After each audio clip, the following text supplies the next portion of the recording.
Hi beauty bots, and welcome back to my channel. If you happen to be new here, I'm Faith.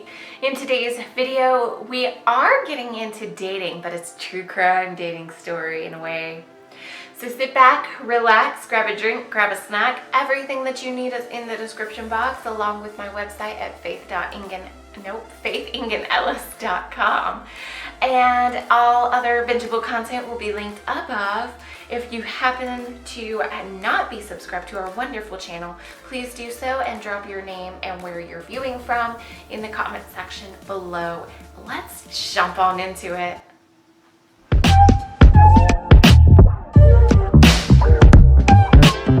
Alright guys, so we are going to read a story about the serial killer, the dating game serial killer. If you have never heard of the dating game serial killer, this happened years ago, back in the 70s, I believe, when there was this huge dating game show. And it so happened that one of the contestants during this particular game was a not yet discovered or caught serial killer in the area. So let's get on into this. Now, Rodney Alcala was at the height of his murderous spree in the 1970s when he put himself in the spotlight of primetime television, winning a date with a woman on the hit TV show, The Dating Game. It was decades before authorities discovered he was a prolific serial killer. Now, I know for a fact the woman that he won the date with, she actually turned it down, saying that he gave her just very uncomfortable vibes. She did not feel comfortable with him at all. She turned down the date, which was extremely interesting to me because other reports of people who knew Alcala were basically suggesting that he just had this kind of personality that made you instantly drawn to him. Kind of like Ted Bundy. You know, they said that Ted Bundy had this just really intense charm, like everybody liked him. The same was said about Alcala. So how the contestant actually felt this unnerving energy, I don't know, but it literally saved her life. I'm positive. So Alcala had been connected to the murders of at least 8 women, according to authorities. He did plead guilty to murdering 2 women in New York and was convicted of murdering a 12-year-old in Orange County, California. Now, in 2003, DNA from 4 missing women in LA, they were connected to Alcala, and he was charged with their murder and stood trial in 2010. He was found guilty and sentenced to death. In 2016, he was also charged in a murder in Wyoming, but authorities decided not to extradite him for trial due to his failing death, or his failing health, excuse me. I mean, I guess I understand that in a way, in terms of they were like, what's the point, he's dying anyways. But I'm also like, but he was sentenced to death and he's just dying of health causes in jail. Like, why? Just do what you're gonna do if you're gonna do it. Now, police found a trove of Alcala's photos, and they don't know how many, if any, other victims are pictured in the collection. They did release hundreds to the public to try to identify them. Alcala often posed as a friendly photographer. That was kind of like his not ritual, but his go-to to try to allure women and girls by pretending to be this photographer. And he would like go up to them like, oh my God, you're so pretty, you could be a model, can I take your picture, can you meet me such and such, so that we can do a full-on like photo shoot and all this stuff. And then he would lure them to a secluded place to do that, and he would attack them. So he'd been known to be violent and dangerous as early as when he was a young private in the Army. Alcala prowled from coast to coast for victims, one of which was as young as 8 years old, and he often used different names. After he went AWOL in the Army, he was caught and admitted to assaulting a woman in New York, then was demoted in rank and discharged honorably without facing assault charges. He was caught again by the FBI and charged with the rape and attempted murder of a child, but he took a plea deal that only required him to plead guilty to child molestation. Therefore, he only served 3 years in prison, which is ridiculous. After he was released on parole, he was given permission to travel to New York, where he assumed a new identity. Now, after the murder of a New York woman, he was questioned by the FBI, but was released because there was no evidence. Okay. He continued his killing spree until 1979, when a trove of jewelry belonging to some of his victims was discovered. And then authorities had connected him to an unsolved murder as recently as 2016. Now, he was convicted and sentenced to death 3 times for 1979 murder, after twice having the verdict overturned in appeals.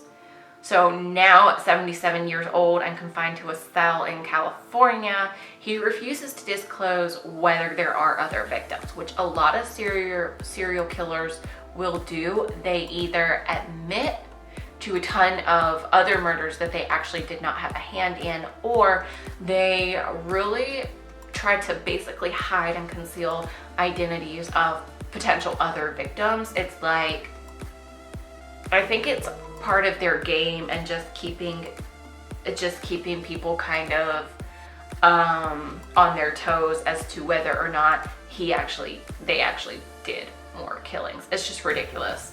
So with Alcala's long history as a photographer, in 2010, police did make public hundreds of Alcala's photographs, and they found in a storage locker.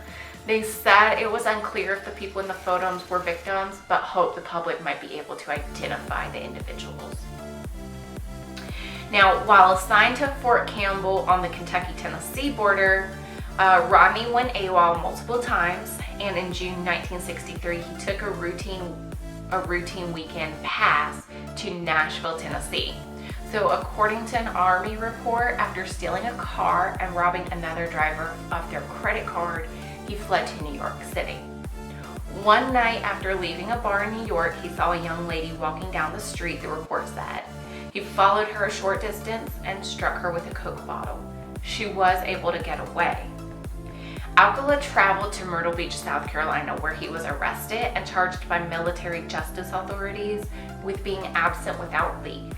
While being transported with a military escort back to Fort Campbell, he was able to escape as they changed trains in Atlanta, Georgia, and he escaped back to his family's home in California. Now, Alcala's mother and sisters advised him to turn himself in. While staying home, he said he exposed himself to his younger sister, who became hysterical. Private Alcala stated he did not know if he wanted to have sexual relations with her. Wow. Experts with the Army Hospital in Fort Ord, California, determined that Alcala knew right from wrong, but that he is totally unsuitable for further military duties. He pleaded guilty to the charges and paid a fine. His rank was reduced, but he was discharged honorably without a blemish to his record, of course. Alcala enrolled at the University of California. At that time, Tally Shapiro was 8 years old and living less than a mile away at the iconic West Hollywood Hotel, Chateau Marmont. Shapiro was on her way to school in Los Angeles on a sunny September day in 1968 when a car pulled up beside of her. A stranger leaned out and asked if she needed a ride to school. At first, she rebuffed. Shapiro, who is now 60 years old, told reporters. Then, Alcala told her he knew her parents.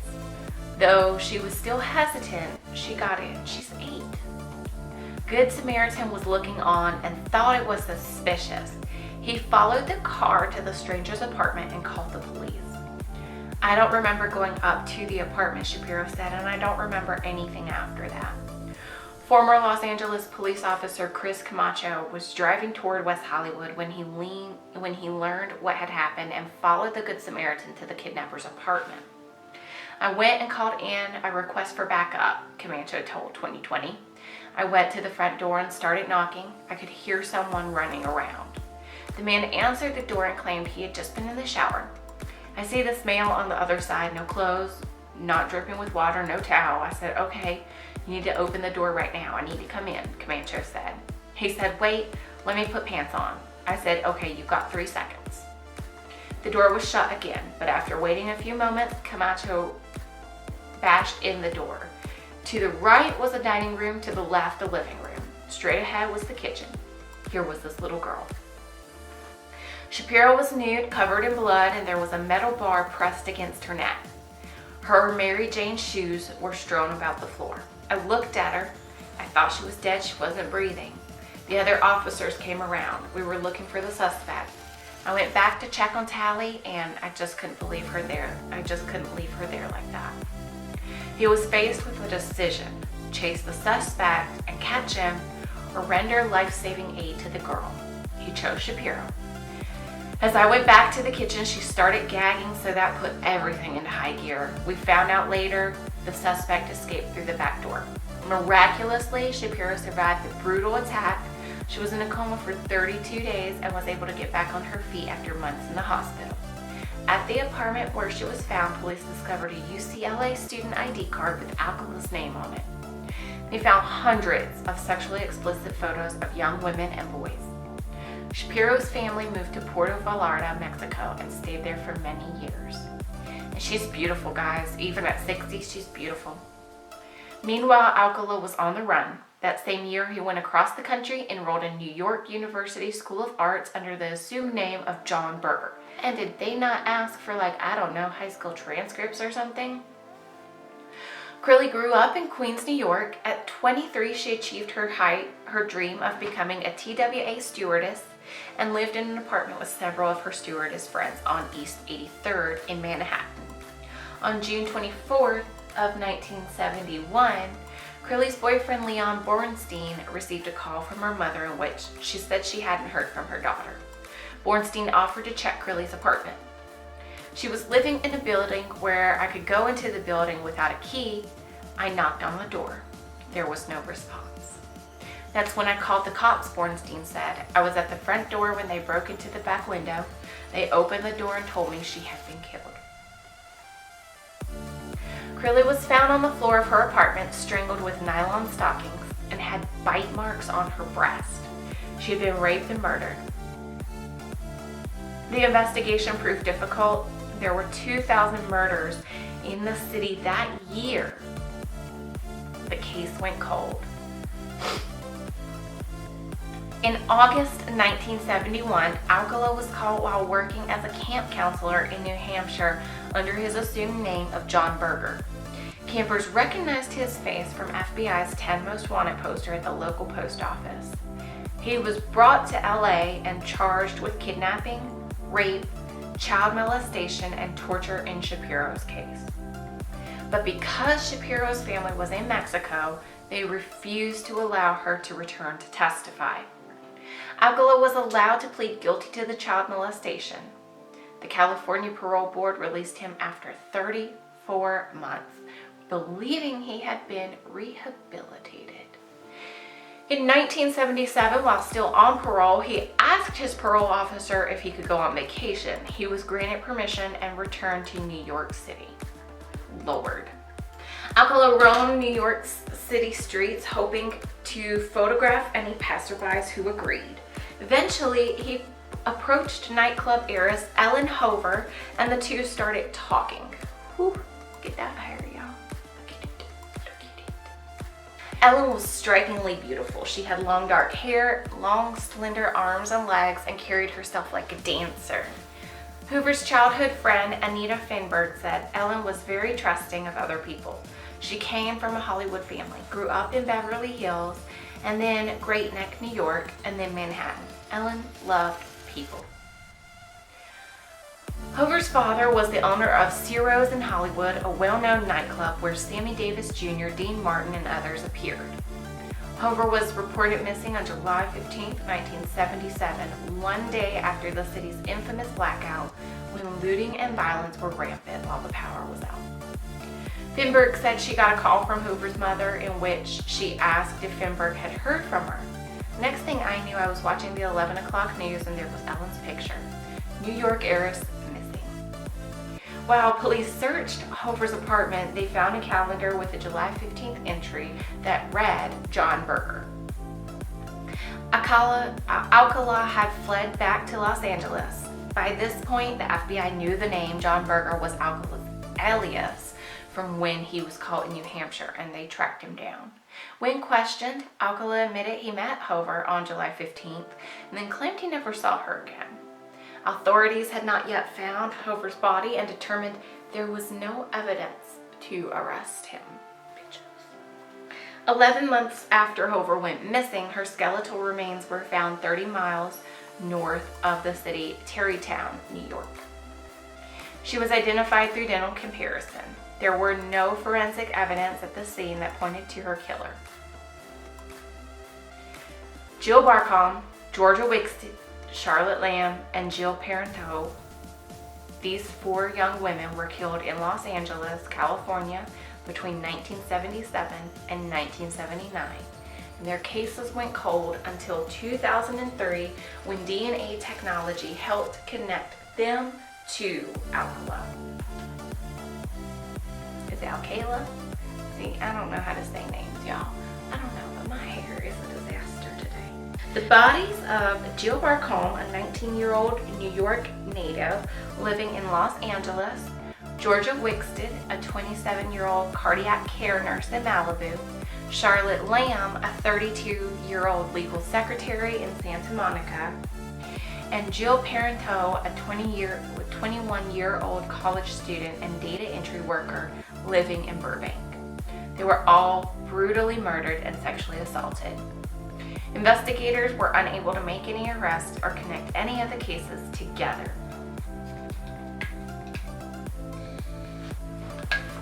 Parenteau and Wixted were found inside their homes, whereas Lamb was found in an apartment complex she had no connection to.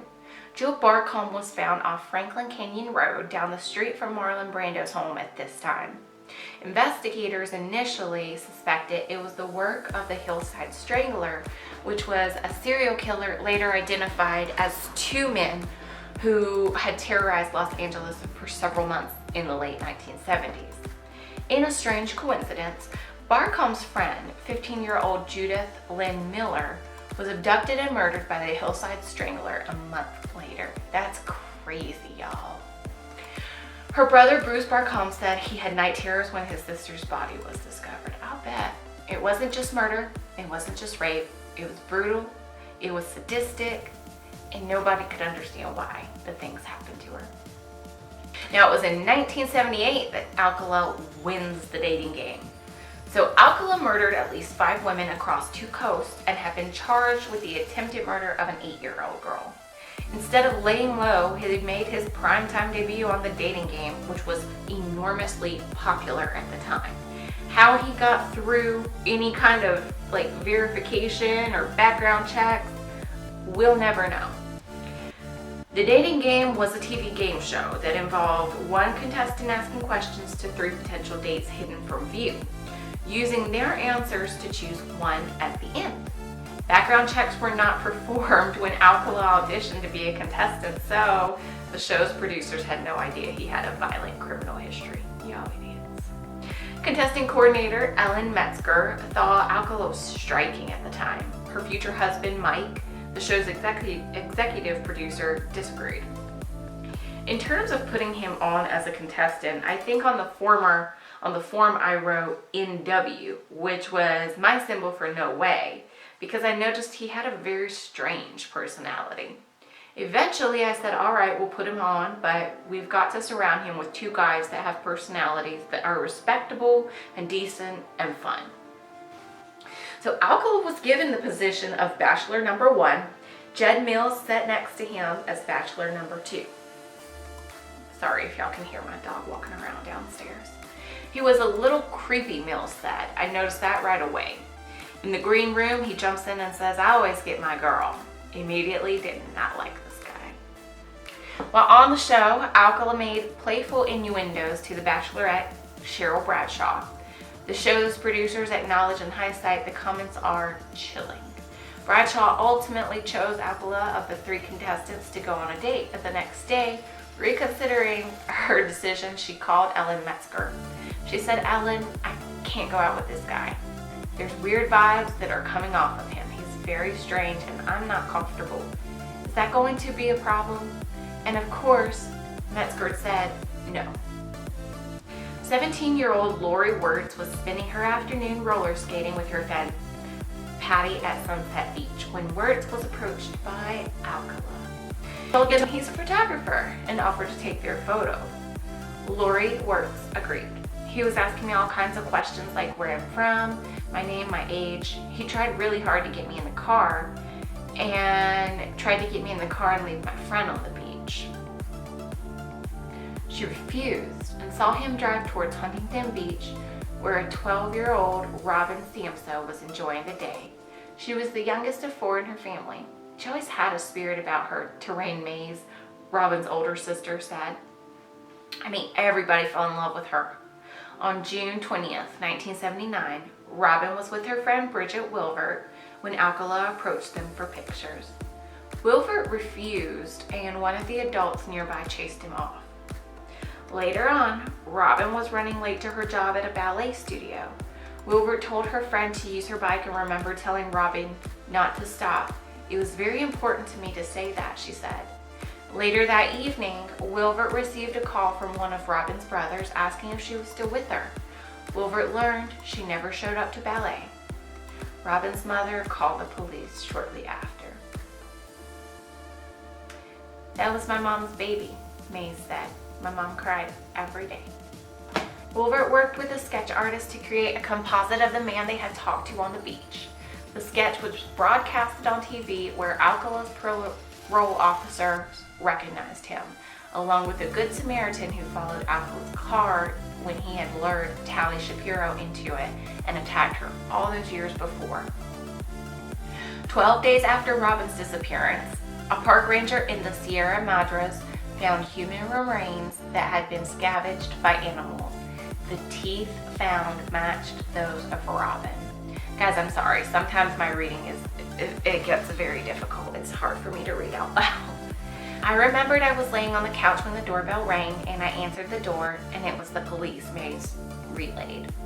They came in, they told us that they had found Robin, and my mom broke down as well as everybody else, my brothers and I. It was devastating. She says her mother was never the same. It's just like life had been an empty hole and everybody else was on the outside looking in. On July 24th, 1979, Alcala was arrested at his mother's house in Monterey Park, California, and charged with Robin's murder. While there, investigators found a receipt for a self-storage facility outside of Seattle, and in their investigation of the locker, authorities uncovered a trove of evidence. Thousands of pictures of young and old, many nude and in compromised positions. There was a variety of pieces of jewelry, which investigators believe that Alcala took as trophies from victims. I remember them asking my mom to come and identify some things they had found at the locker in Washington, May said. Investigators had found gold ball earrings in the storage unit, which matched the description of Robin's. In 1980, Alcala was tried for Robin Samso's murder. The jury convicted him and sentenced him to death. He was taken to San Quentin State Prison, where he was put on death row. 4 years later, Alcala appealed and won. The verdict was overturned after the California Supreme Court determined the jurors in his trial had been improperly informed of Alcala's prior sex crimes. In 1986, he got a new trial, 7 years after Robin was killed. A second jury convicted him and recommended he be sentenced to death. In 2001, Alcala appealed again, got his death penalty overturned because it was determined his attorney in the second trial had not put forth a strong enough defense. In 2003, Orange County prosecutor and ABC News contributor Matt Murphy was assigned to the case. By then, there had been a significant advancement in DNA technology, so he had the jewelry found in Seattle re-examined. The DNA evidence returned matches to Charlotte Lamb, Jill Parenteau, Georgia Wixon, and Jill Barcombe. 4 decades after his first known attack, Rodney Alcala was finally confirmed to be a serial killer. Alcala, then 66, represented himself in his third trial in 2010. And for a third time, he was convicted and sentenced to death. Feel like Robin's life meant something even in 12 years, Mays said. She stopped him from killing anybody else. I believe that if you would have told her that God was going to use her for this purpose, she would have been okay with that. That's so sad. That's so sad. After the 2010 trial, the Huntington Beach Police Department publicly released hundreds of photos found inside the Seattle storage lockers in hopes of identifying the people in the photos. In January 2013, Alcala pled guilty to killing Criley and Hover in New York and was sentenced to 25 years to life, the highest sentences possible. The state of California placed a moratorium on the death penalty in 2019 so that all prisoners on death row received a stay of execution. Today, Alcala remains in a California prison. Robin Samsoe's mother died July 2019 and never got to see him executed. She wanted to see the day that Alcala leaves this earth, that he doesn't breathe anymore, Mays said, and it's unfair, somebody so cruel and evil. Over the years, Alcala was given multiple opportunities to disclose information about any additional victims as part of plea deals to avoid the death penalty, but he continuously refused. No one knows if there are more victims. Like many other jurisdictions across the country, investigators in Sweetwater County, Wyoming, are assigned to cold cases every few years. In 2013, Sheriff's Deputy Jeff Shaman was assigned to a 1977 cold case, and the box of evidence was almost falling apart. It was the disappearance of Chris Thornton, Kathy Thornton's older sister, by 11 years. In summer of '77, Chris was just 27 years old and pregnant. She met up with boyfriend and had this crazy idea to go to Montana to pan for gold. At the time, Chris and her boyfriend were living in San Antonio and decided to take a road trip. While the couple was in southwest Wyoming, they had a fight and went separate ways. That was the last time Chris was seen alive.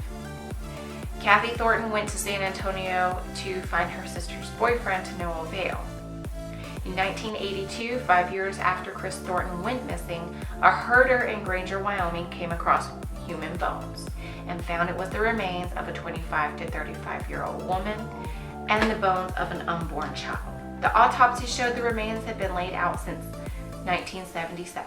Decades later, upon taking the case, Shaman called the Wyoming State Lab and learned they still had the remains, so he requested a DNA sample. During the same year Shaman took the case, Kathy Thornton received an email from her son in which he said he'd read an article containing photos and they were found in Alcala's storage unit and released by the Huntington Beach Police Department. She looked through the photos. Kathy stopped on one beautiful brunette. She believed it was her long-lost sister, Chris. I looked at her pinky toe, which I remembered. It was very distinctive. It curled up on her other toe, and I knew that was her. Kathy submitted DNA to the national database, and in 2015, there was a match. From there, Shaman said, along with the HBPD, he was able to put together a timeline of Alcala's movements from the summer of 1977 when Thornton was killed. Fresh out of prison that year, Alcala had been given permission to travel to New York from his parole officer. He drove across the country from New York to Los Angeles, and the investigators believe Alcala and Thornton met by chance in Wyoming. There is no rhyme or reason to how these two people, one so good and one not, crossed paths and ended up there, but in September 2016, Alcala was charged with first-degree murder in Wyoming for Thornton's murder.